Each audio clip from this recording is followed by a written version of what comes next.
What's going on, YouTube? Guys, let's bear with me here. Bear with me. ChatGPT. I've tried this for over 30 days. I got something to say about it.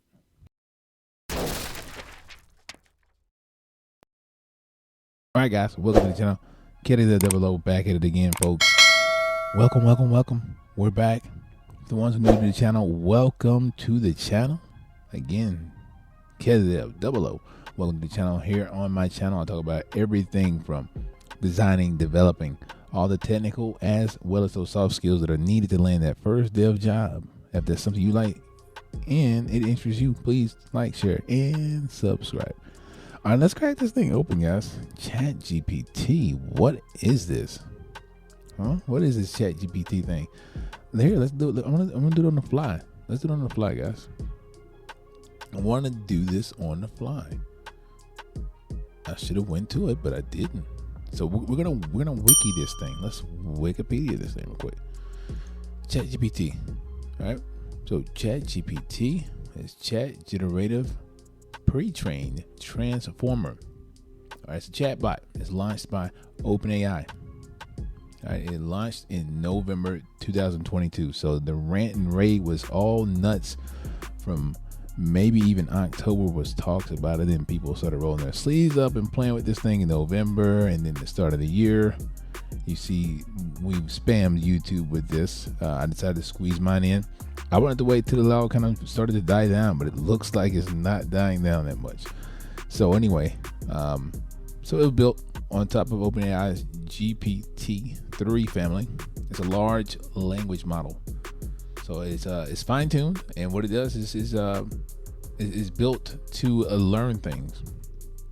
All right, so it's pretty much, if you've never done it before, a lot of companies have where you want to reach out to support, and when you reach out to support, you have this little, it almost looks like somebody's actually there. It's a little chat bot. Somebody look like they're there. They're here to help. You have pressing questions, and then it has you pick from a list of questions, right? And when you click on one of those questions, it's some of the common questions that are being asked. And when you click on it, you get the response you need, and it feels like someone's talking with you, right? This is essentially the same thing. So everyone gets all out of shape, all bent out of pocket, going nuts over this thing, and like, oh my gosh, it took our jobs. And that's not the case. It's not the case. Relax, calm down, guys. YouTube, chill. It's a tool. It's AI driven. It's a tool. The world evolves. Technology evolves every year. And this is a tool that we just simply leverage. All right.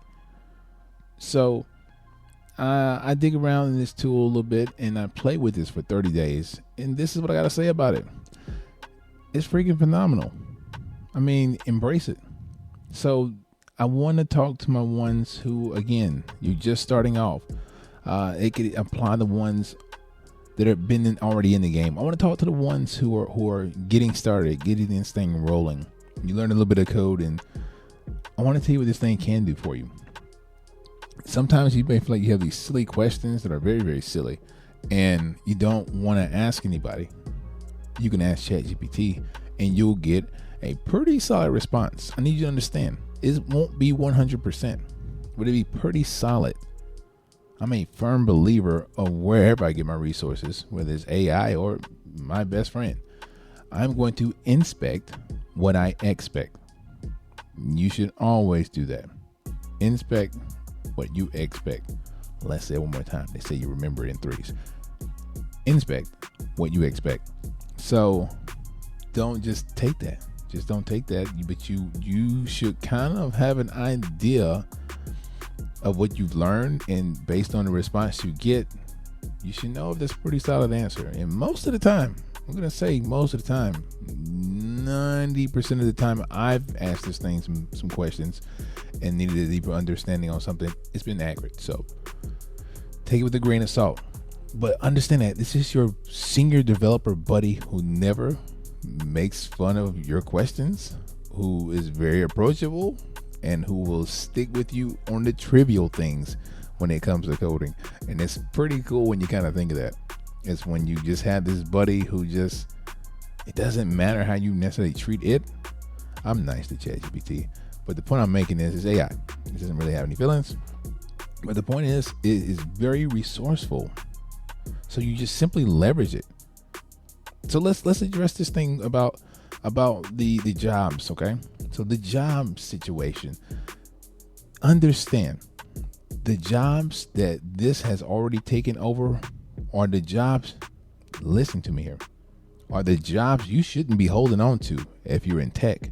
That role where you kind of just only did one thing, and it was something that was just so small and tedious, really no one wants to do it, but you had to do it.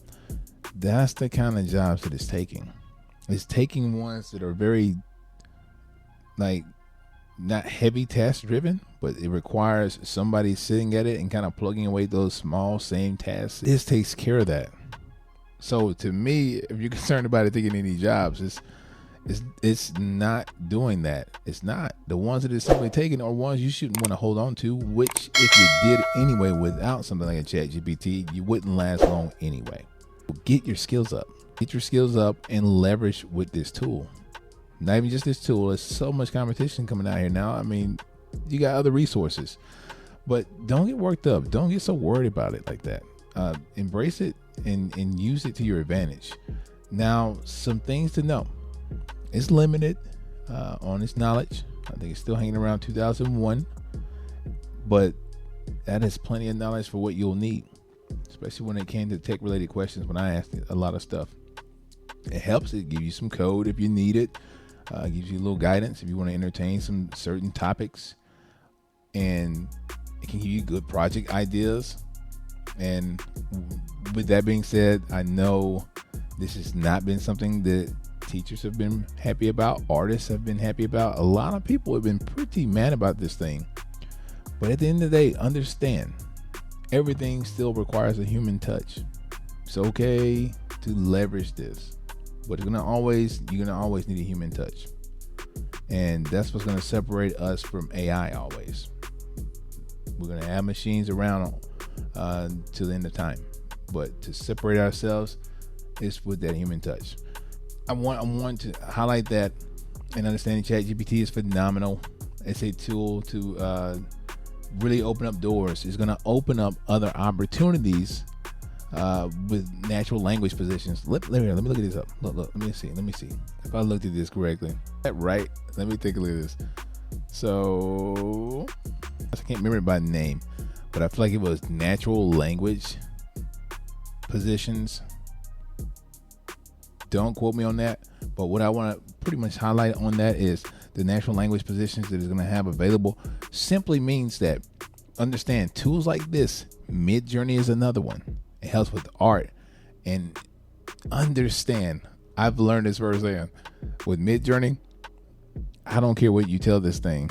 If you're not artsy, if you don't have the terminology, if you do not know how to convey, if you're not able to close your eyes and almost to the T visualize art, you're gonna get crap in return. Straight trash. So there is a skill to this, just like with ChatGPT. When I'm talking about from the standpoint of learning code, if you ask it certain things, you're going to get what you ask for or whatever you're looking for.